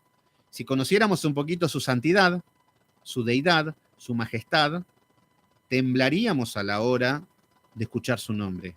Es más, hasta los demonios tiemblan, dice la palabra. Los demonios creen y tiemblan. O sea que ya los demonios le ganaron a todo este pueblo de Israel porque ellos temblaban delante de la presencia de Dios. Ellos no temblaban en nada. Y en muchas iglesias y muchos cristianos les ganaron los demonios. Porque creen en Dios y tiemblan. Y da la casualidad de que hoy los cristianos van a la iglesia y lo que menos hacen es tener temor y temblor. Porque claro, están en su casa, es una fiesta y hacen lo que quieren. Bueno, así están. Bueno, versículo número 16. Volvieron. Amén, aleluya, gloria a Dios, se volvieron, pero no al Altísimo. Volvieron a los becerros, volvieron a los profetas de Baal, volvieron a los profetas de Acera. Claro, ¿cómo van a volver a Jehová? Lo mismo hoy en el sistema religioso. Por ejemplo, justo hoy estaba viendo, en una iglesia pentecostal unicitaria falsa en la que yo congregaba cuando llegué a Cristo, estuve congregando 3 años. En esa iglesia yo me fui cuando tuve un conocimiento de Dios. Pasa que yo arranqué con todo, yo no tuve medias tintas. Cuando empecé a estudiar, cuando empecé a buscar, todo estaba en llamas. Yo ya había perdido todo, ya me había separado, ya era todo un infierno en mi vida y no tenía nada que perder. Ya no, lo que decía, habían cosas que no me gustaba, iba con la Biblia y hablaba con el que tenía que hablar y no había ningún problema porque ya era un hombre muerto, algo así era como cuando agarré la Biblia. ¿Qué pasa? Me fui porque obviamente no van a cambiar en nada, porque las sinagogas de Satanás son así y uno se termina yendo a estos lugares corruptos. Pero bueno, pasaron, no sé, un hermano de ahí, de los que me hablo de esa iglesia, que no me habló nunca más nadie de ese lugar, me dice de que el pastor cabeza de ahí, que le decían el obispo, estaba acusado de violar a una niña. Y esa niña era su hija. El pastor se llama, ¿cómo era que se llamaba? Pablo Edmundo Benavides se llama. Es de una iglesia de Quilmes, de Argentina. Es una iglesia que se llama Cruzada de Fe. Espero que alguna palabra clave se tome de YouTube y alguno que busque Cruzada de Fe, que busque esa sinagoga de Satanás, se encuentre con esto. Que bueno, cuando me dicen esto, me dice, ¿cómo puede ser? ¿Cómo puede ser? Y bueno, iba a decir, pero si ustedes están ciegos detrás de esta gente. Bueno, me puse a buscar en internet y aparecieron muchas causas, porque esas cosas se pueden acceder. No pude acceder a ver cada una, pero tenía muchas causas desde el año 2002. Y ahí está este obispo.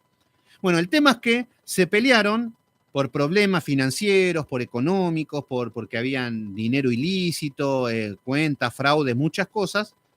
Y se dividieron todos y uno de los pastores que habían ahí se fueron a otra iglesia. Bueno, el tema es que este pastor se abrió su iglesia, dice, nosotros no somos como ellos, qué sé yo, y se armó una iglesia y se llenó, está increíblemente llena, lo que vi, las fotos así. Pero ¿a qué es lo que voy? Han tocado fondo, su becerro de oro, que se llamaba Pablo Benavides Edmundo, que era ese pastor, ese era el becerro que esta falsa religión como Israel tenían, y fíjense que tocaron fondo, porque se destruyó la iglesia, se separó, uno por un lado y otro por el otro, ¿y qué es lo que pasa? Acá nos dice en el versículo 16, volvieron, y ahí decimos, qué lindo, acá la gente se volvieron, pero no el Altísimo. ¿Por qué? Y porque están haciendo exactamente lo mismo que estaban haciendo con el falso pastor, con el violador. La misma doctrina, las mismas lenguas, el mismo sistema religioso, lo mismo. No se volvieron a Jehová, siguen en la religión, siguen ahí, aunque estén afligidos, aunque estén castigados, aunque estén avergonzados y aunque estén azotados. Porque su pastor era un violador, porque su pastor era una persona que se robó todos los diezmos, todo y vivía como un rey árabe. ¿Se entiende? Entonces, todo el quebranto le importó 3 pepinos a estas congregaciones, pero no se volvieron al Altísimo, por eso se vuelve a...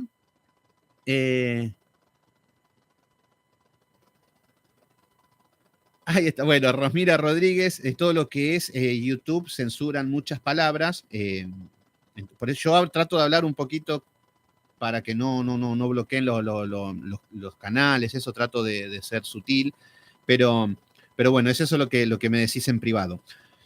Bueno, entonces, Estas personas se volvieron, pero no al Altísimo. Israel no se vuelven a Jehová, vuelven a adorar a los becerros, vuelven a adorar a los profetas de Baal y vuelven con su religión falsa. Lo mismo que esta iglesia. Ahí están todos muy felices. Esto es un nuevo espíritu, una nueva iglesia. Jehová está con nosotros. Amén, amén, amén, amén. Y decimos, pero no cambiaste en nada. No te arrepentiste en nada. Dios los afligió, Dios los azotó, Dios le desenmascaró el hombre que los estaba guiando, Dios los humilló, los dejó en vergüenza a todos y siguen buscando por el mismo camino, que es la religión falsa. ¿Se entiende? Bueno, entonces volvieron pero no al Altísimo. Fueron como arco engañoso. ¿Qué significa un arco engañoso? Un arco engañoso significa que, por ejemplo, tenemos el blanco y tenemos un arco. Es como decir que tiro con el arco y es engañoso porque la mira te parece que va al blanco, pero va para otra parte. Es como que tiene la mira desviada. Entonces, Eliane, muy bien ahí, muchas gracias por estar ahí, hermana. Saludos desde Perú, muy bien. Muchos hermanos de Perú se están conectando. Muchas gracias por estar ahí, Diane. Entonces, un arco doblado es como vieron cuando hay ese truco de que tenemos que disparar a las latas y la mira está doblada. Bueno, así.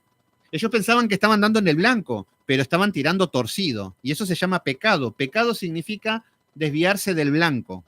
¿Se entiende? Entonces, ellos estaban como un arco engañoso en su propia religión. Ellos muy felices adorando a Baal, a los becerros, y creyendo que estaban adorando a Jehová. Entonces, cayeron sus príncipes por espada por la soberbia de su lengua. Fíjense, empiezan a caer por la soberbia de su lengua. Esto será en su escarnio en la tierra de Egipto. Y vuelve a nombrar Egipto. Constantemente va a nombrar Egipto, Egipto, Egipto. Entonces acá está diciendo que van a hacer burla en el mundo, van a hacer el hazme reír. Como lo que les estoy diciendo de esto, este obispo, Pablo Benavides Edmundo, de Cruzada de Fe, de Cruce Varela, Quilmes, Argentina, detecten las palabras claves, este pastor, a ver, no puedo llegar más lejos. Yo estoy hablando de las causas que tienen. Las causas que tienen y que se conocen. No, porque yo sé que obviamente que se los puede acusar a muchas personas y no quiero llegar a algo, pero estoy diciendo que tiene causa y desde el año 2002. Así que da de qué hablar ahí desde ya. Entonces, lo que vemos es que estas personas están en el mundo, están en Egipto, están en esclavitud, están en cautiverio. Y vamos a ver que estos hombres eran adorados, idolatrados. Yo estoy hablando de esta iglesia y lo que yo viví. Este hombre era idolatrado, se decía que él tenía un poder que nadie lo tenía. Es más, se decía que hasta en Argentina no había uno como él, así que imagínense el fanatismo religioso que había. Claro, porque gritaba mucho. ¿Y cómo no va a estar Dios si gritaba mucho? Entonces, por ahí te decía, en lugar de decir, esto es una lapicera, que fíjense qué simple que es, esto es una lapicera y sirve para escribir. Él te decía, esto es una lapicera y sirve para escribir sobre el papel. Y la gente, amén, amén, amén. Y yo también estaba ahí, amén, amén, amén. Bueno, entonces tenían ese encanto satánico que a la gente les gusta, pero acá nos está diciendo que esto será escarnio en la tierra de Egipto. Hoy es un hazme reír ese hombre, supongo. No tengo más contacto con nadie. Pero no es nada lindo tener muchas causas de acusaciones de violaciones y estas cosas. Entonces, la iglesia se le ha separado. Yo vi que la gran mayoría se fueron con otro pastor y son un hazme reír, son un escarnio, han quedado en ridículo. Lo mismo este falso pastor Maldonado que ahora se separó. La mujer le está pidiendo muchos dinero, millones de dólares, todo lo que robaron se lo está robando otro demonio más. Entonces, terminan estando en vergüenza, terminan siendo escarnio, aunque siguen ahí los caraduras, pero son un objeto de burla. En Argentina había un hombre que se llamaba el Pastor Jiménez. El Pastor Jiménez, yo me acuerdo que en los 90, yo era chico, bueno, tampoco tan chico, pero chico, 12, 13 años, y escuchaba que estaba en todas partes. Y él hablaba, él era el pastor de los famosos, y hasta cuando murió Maradona, el Pastor Jiménez puso una foto contento porque él le había hecho una confesión de fe a Maradona. Entonces Maradona había hecho una confesión de fe y supuestamente él estaba en el cielo. Fíjense qué loco que está. Bueno, pero ese hombre era como, no sé, era Mick Jagger, era Keith Richards, era Brad Pitt, todos los hombres juntos famosos. Después se separó, la mujer le hizo un montón de causas, adulterios, todos los pecados juntos, y hoy anda mendigando, a tal punto que el año pasado salió vendiendo alcohol en gel ungido, que salió por todas las redes sociales. Bueno, terminan en vergüenza, terminan siendo escarnio. Y no solamente los líderes religiosos, sino que el cristiano que toda su vida vivió en pecado, el Señor va a ejecutar el juicio y lo va a desnudar delante de todos. Van a quedar en vergüenza. Entonces, bueno, vamos al capítulo número 8. Vamos al capítulo número 8. Seguimos, ¿no? Estamos ahí, ¿no? Cristina Torres, muy bien. Entonces, bueno, en el capítulo número 8 nos dice acerca de la reprensión a la idolatría de Israel. Ellos idolatraban a los becerros y a los sacerdotes de Baal y todos los que eran la falsa religión. Capítulo número 8. Dice, pon a tu boca trompeta, y como águila viene contra la casa de Jehová.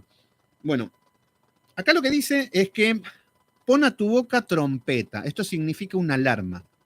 Está avisando, ya lo está sacudiendo. Despiértense, Israel. Acá vemos el amor de Dios que está sintiendo que antes de ejecutar el juicio le habla de todas las maneras. No es que ellos, pobrecitos, estaban caminando y de la noche a la mañana se levantó Dios y les pegó un juicio porque es malo. No, le está avisando por todos los medios y dice, pon tu boca trompeta, como águila viene a la casa de Jehová. Entonces acá está hablando de que cuando viene el águila, viene en descenso a tomar la presa y es totalmente fugaz. Cuando viene el águila, pone el ojo sobre la presa y lo toma. Entonces, y viene de una manera veloz, porque viene en caída y viene volando. Entonces está hablando este ejemplo de cómo va a venir el juicio de Dios, así de rápido. Porque traspasaron mi pacto. Vemos que los pactos y los principios de Dios fueron traspasados, se rebelaron contra mi ley.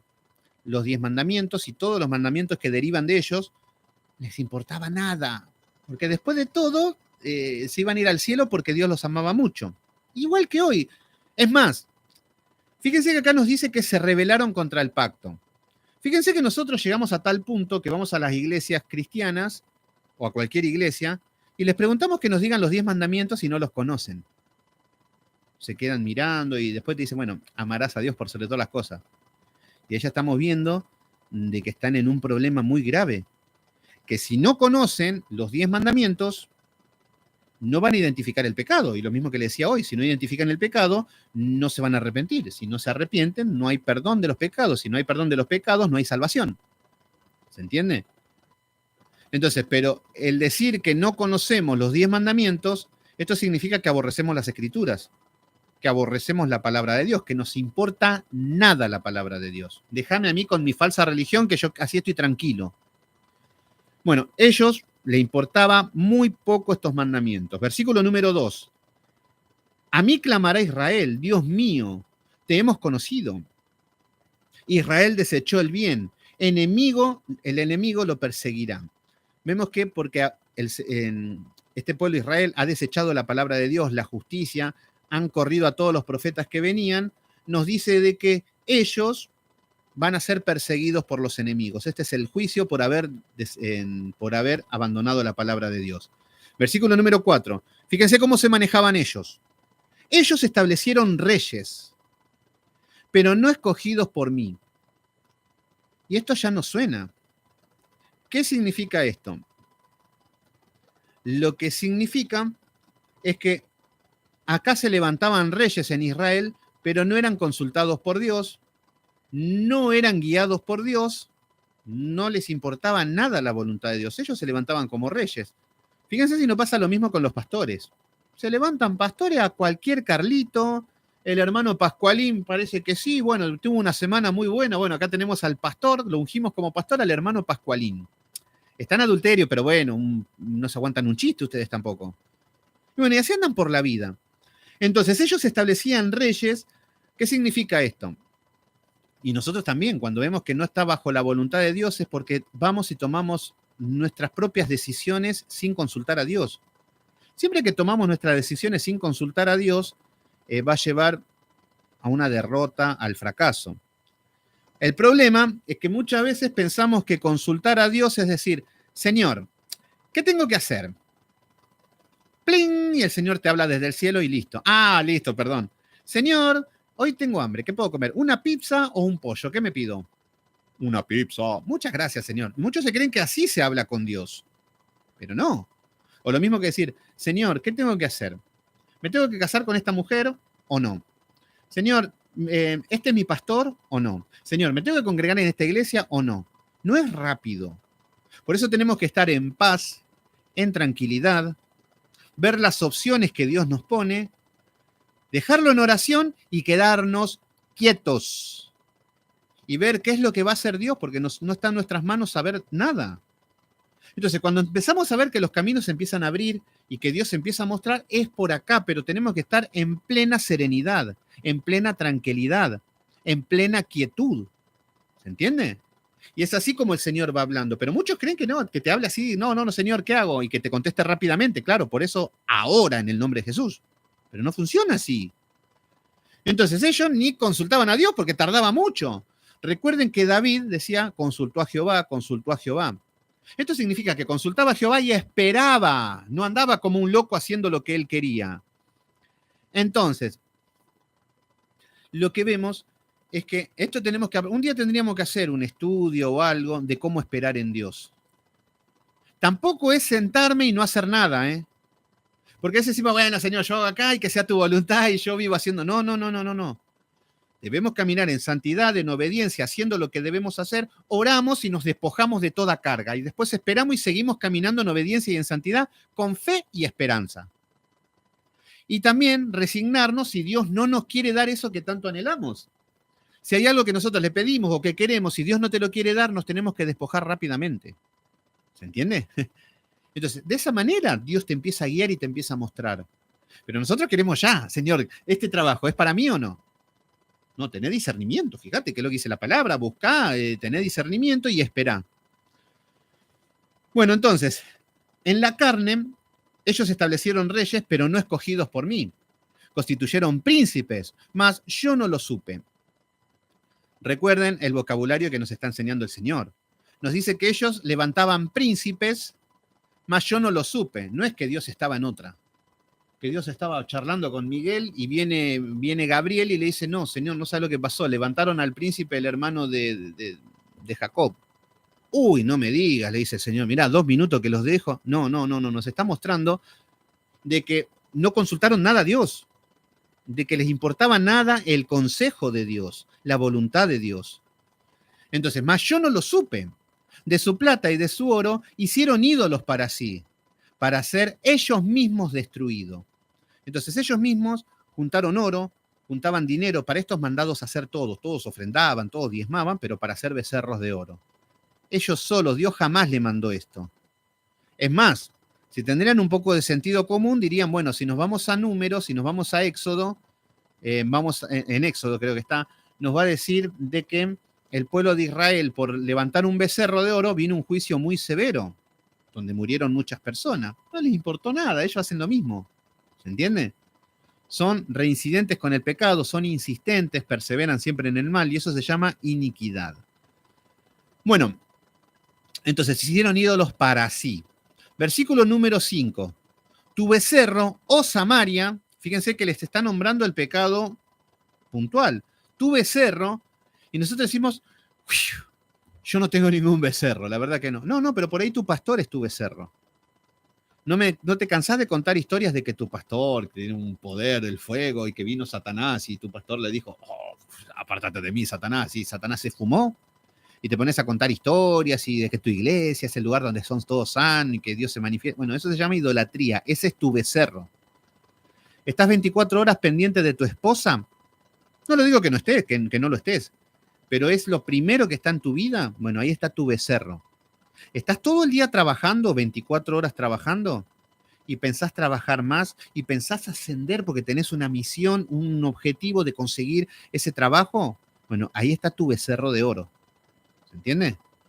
¿Estás soltero y buscas una mujer o buscas un hombre, en el caso de las mujeres? Ahí está tu becerro. No estás descansando. Entonces, el primer mandamiento nos dice, no tendrás dioses ajenos delante de mí. Cuando vemos que hay algo que está estorbando, hay que sacarlo rápidamente. Por ejemplo, yo antes de tener este encuentro con el Señor, en esta iglesia falsa pentecostal, fue por una cuestión de misericordia de parte de Dios que me llamó en el medio de la apostasía. Yo amaba los instrumentos musicales. Yo amaba la ingeniería, la grabación, me gustaba todo lo que... Y yo trabajaba y era para comprar, invertía, compraba, tarjeteaba con la tarjeta, compraba por todas partes y no veía la hora de cobrar y ese era mi becerro. Entonces yo amaba mucho porque pero todo eso me lo iba a dar Dios, venía todo de parte de Dios. Y es ahí donde nos engañamos. Y es ahí como se engañaban ellos, adoraban al becerro pensando que estaban adorando a Dios. Y nosotros muchas veces estamos afanados con cosas, adorando dioses antes que el mismo Señor y creemos de que Dios nos quiere bendecir de esta manera. Y no funciona así.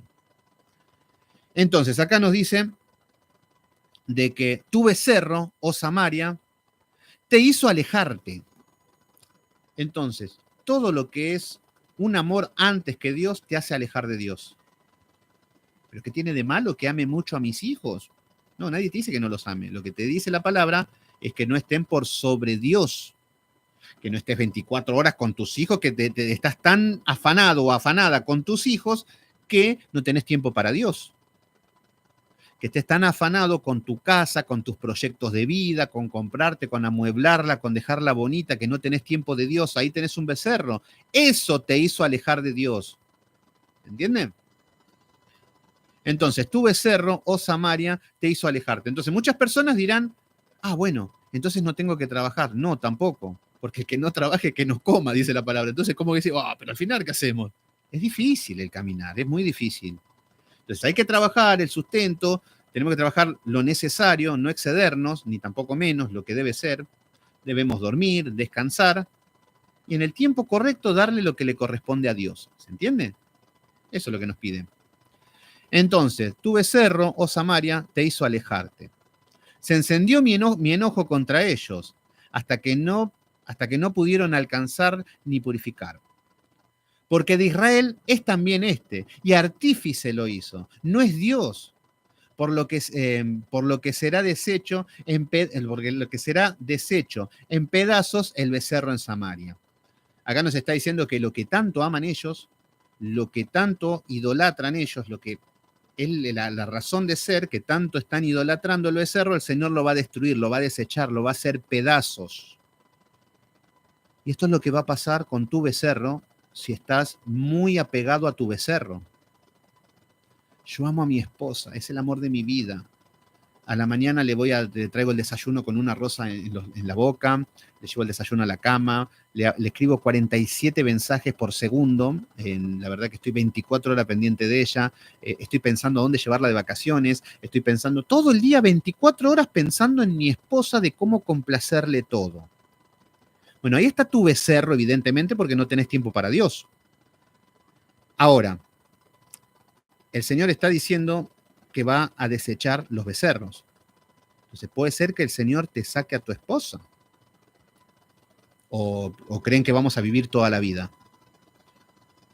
O puede ser que tu esposa encuentre un hombre más bonito que vos.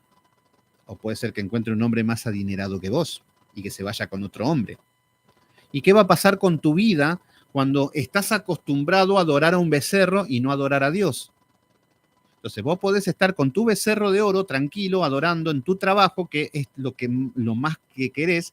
El día que te echan, tu vida va a ser un infierno, porque estás lejos de Dios y no tenés lo que tanto amabas. Y esto le va a pasar al pueblo de Israel.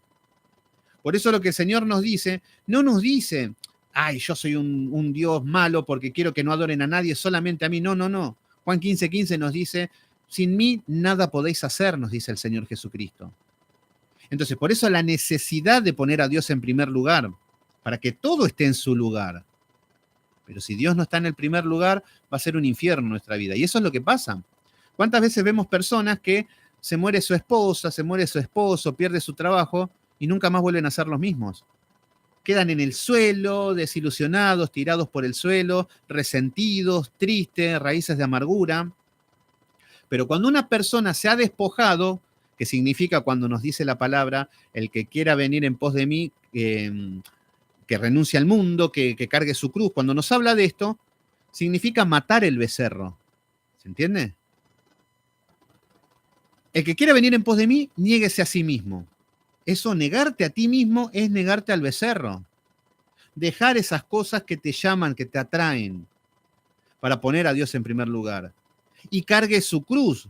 El que llevaba una cruz iba camino hacia la muerte, no volvía más. Nosotros debemos cargar nuestra cruz, que es un camino de muerte, la muerte en esta vida terrenal, a los deleites, a los placeres, a todo lo que nos aleja de Dios. Entonces, acá le está diciendo a este pueblo que va a destruir los becerros y se van a querer morir porque están acostumbrados a adorar al becerro. Entonces, en simples palabras, vamos a ver que ellos van a cosechar lo que sembraron. Versículo número 7. Porque sembraron viento y torbellino segarán. ¿Qué acabo de decir? Cosecharán lo que siembran. Sembraron viento, que es nada, y torbellino segarán. Acá estamos viendo que el torbellino ya tiene que ver con un sacudón, con una tribulación. Entonces, sembraron viento, que es nada. Es como decir que estuvieron detrás de algo que no tiene nada, que no tiene frutos, que está muerto. Un Dios muerto estaban adorando. Por eso sembraron vientos y torbellino segarán. Esto es lo que van a traer las consecuencias del pecado. No tendrás mies ni su espiga. Acá estamos viendo que la espiga no va a ser harina, no va a haber mies, no va a haber frutos, no va a haber algo que recoger.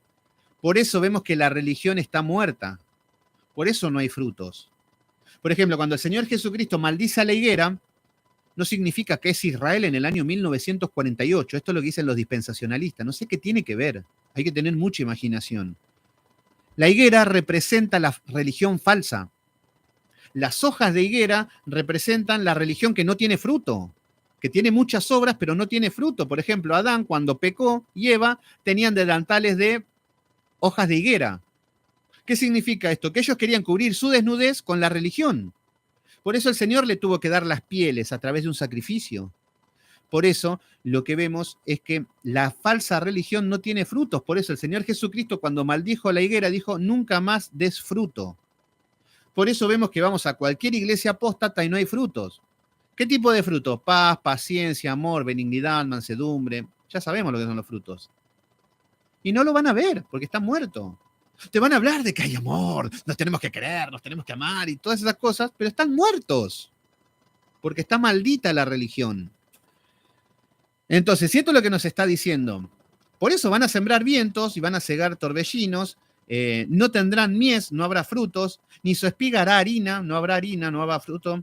Dice, y si se hiciere, extraños la comerán. Y si algo se hiciere, que como algo mínimo, extraños lo comerán. O sea que no tienen fruto, no van a saciarse de su fruto, porque está muerto. Versículo número 8. Devorado será Israel. Pronto será entre las naciones como vasija que no se estima. ¿Qué significa esto? Una vasija que no se estima es como algo inmundo, como una basura, como algo que, decir, es una vasija que no sirve para nada, que la podés encontrar tirado en el suelo, que nadie la va a querer levantar porque es algo inmundo, algo sucio, algo feo. ¿Se entiende? No tiene nada de valor. Bueno, así va a ser Israel. Como algo que no tiene estima, como algo que no tiene ni... En el castigo va a estar así Israel. Versículo número 9. Porque ellos subieron a Siria, ya está nombrando con el imperio que los van a llevar en cautiverio, los asirios. Entonces, porque ellos subieron a Siria como asno montés para sí solo. Asno montés. ¿Qué significa un asno? El asno significa un animal inmundo, un animal terco, un animal necio, un animal que no es un animal de trabajo como el buey, sino que es un animal de carga. Por eso el asno representa el hombre no regenerado, el hombre muerto en sus delitos y pecados. Bueno, así lo trata el Señor a este pueblo, como asnos, como un pecador inmundo. Entonces, versículo 9. Como asno montés para sí solo. Efraín, con salario alquiló amantes. ¿Qué significa esto? Efraín y Israel es lo mismo en este caso. Entonces, Israel nos dice que con salario, ¿qué significa? Con dinero, alquiló amantes. Es como decir que contrató prostitutas. Entonces, es como decir, yo tengo dinero y pago por amor. Pago una prostituta que me brinde amor y sexo a cambio por dinero. Bueno, lo que está mostrando es que este pueblo, por salario, le pagó a sus amantes, que eran las naciones vecinas, que era el mundo, que era Egipto. ¿Se entiende? Ellos buscaban el placer y la satisfacción en otras partes que no era Dios. Eso es lo que nos está mostrando. Es más, esto lo que va a representar son las alianzas que ellos hacían con las naciones. Ellos hacían amistad, hacían alianzas con las naciones para que no los invadan, para hacer fortalezas, pero no confiaban en Jehová.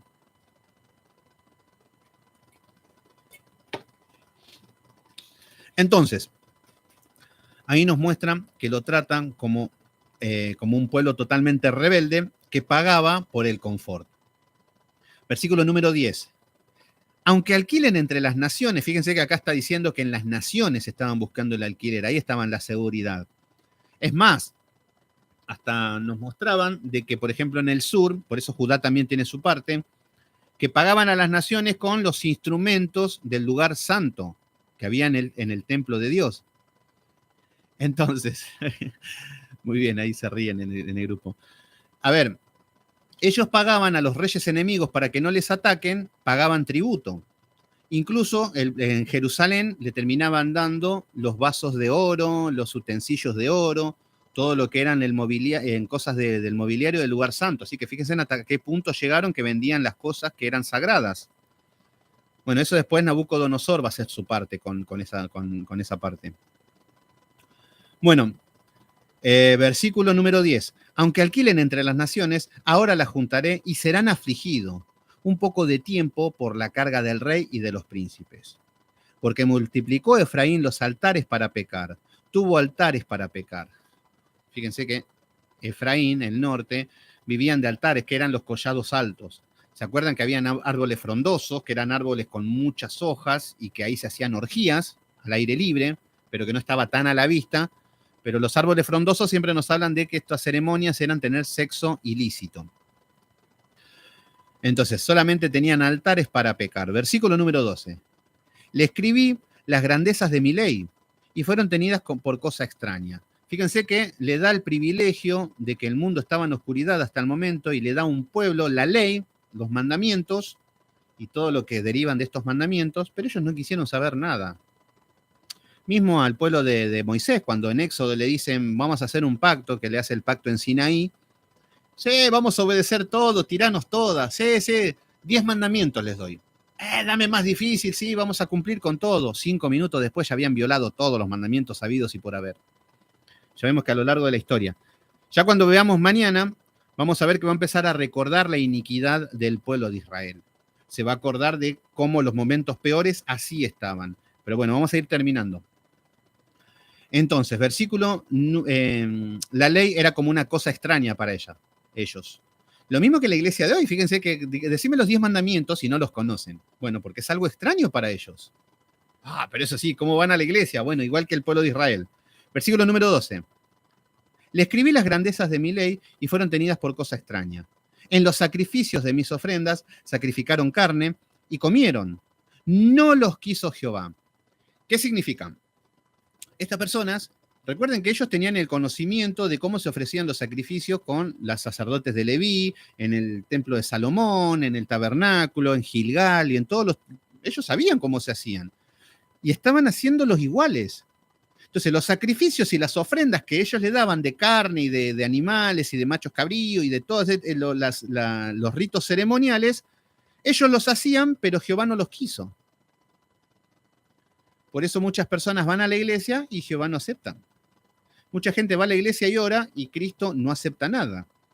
Mucha gente va al sistema religioso y hacen sus sacrificios y no son aceptos. Cantan, lloran, alaban, bailan, todo, y Dios no acepta nada. Entonces, acá vemos que Jehová no los quiso. Ahora se acordará de su iniquidad y castigará su pecado. Ellos volverán a Egipto.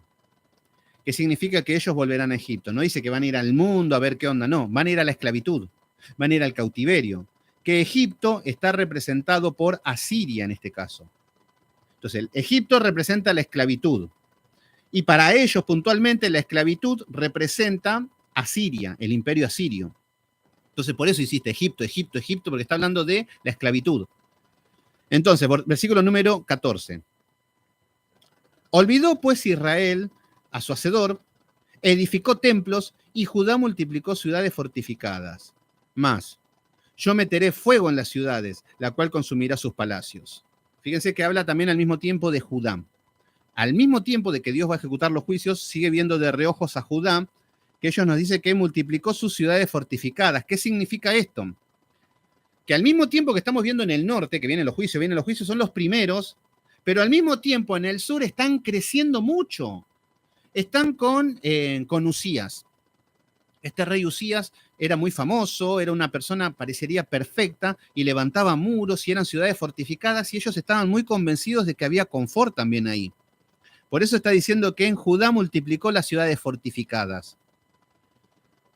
Pero Jehová dice que meteré fuego en las ciudades y consumirá sus palacios, a tal punto que va a entrar Nabucodonosor, esto es en el sur, Nabucodonosor va a ir al sur y va a ser desastre, va a prender fuego, va a haber una matanza, va a ser un infierno el juicio de Jehová a esta nación del sur. Así que bueno, mis queridos hermanos, los dejamos acá. Mañana continuamos con el capítulo número 9 y el capítulo número 10 seguramente. Y el lunes más tardar terminaremos el libro de Oseas y tendremos otro libro más para el estudio que hemos estudiado y continuamos con Reyes. Ahí vamos a continuar, ahí vienen periodos de Reyes cortitos, hay algunos que duran un mes, otro dura 6 meses, todo hasta llegar al cautiverio. Y ahí va a estar bueno. Así que bueno, nada más, mis queridos hermanos. Los dejo tranquilos y vamos a terminar en oración. Padre Santo, Padre amado, en el nombre de Jesús, poderoso Dios, te damos gracias por tu palabra, por el estudio bíblico, por la luz que nos das, por el entendimiento de conocer cómo vienen las escrituras, para cuando vengan los falsos maestros no nos engañen con falsas palabras, con malas interpretaciones. Si hay personas que están sumergidas en el error, que podamos ser luz, que podamos ayudarlos a que puedan entender. Es para eso, Señor, todo para la gloria de tu nombre, todo para que el reino de los cielos sea conocido a todos los hombres, que eso es lo que tenemos como responsabilidad. Lo que suceda después es obra pura y exclusivamente del Espíritu Santo. Poderoso Dios, gracias por este grupo tan lindo, que le gusta la palabra, que estudia, que buscan día a día se conectan. No hace falta que yo llame a nadie, ellos mismos saben de que hay algo que se está impartiendo, que es tu conocimiento, Señor. Perdón si en algún momento soy imprudente o si en algún momento por ahí no estoy diciendo cosas conforme a las Escrituras, pero a veces me siento cómodo con mis hermanos y me siento bien explicando algo que he vivido o algo irónico, Señor. Gracias, poderoso Dios. Te entregamos este día. Mañana, si tú quieres, continuaremos con el estudio de Oseas, que sea apasionante, que nos siga atrapando, que nos siga mostrando cómo ejecutaste los juicios a las naciones y cómo no darás por inocente al culpable. Gracias por tu amado Hijo Cristo, Señor, porque a través de él toda la ira que merecemos como este pueblo de Israel ha caído sobre tu Hijo amado. Por eso, Señor, tú nos ves a nosotros y no nos ves como lo que realmente somos, hombres pecadores, sino que ves como hombres arrepentidos que no queremos caminar en pecado. Gracias, Padre Santo, en el poderoso nombre de Cristo Jesús te decimos amén. Bueno, terminamos.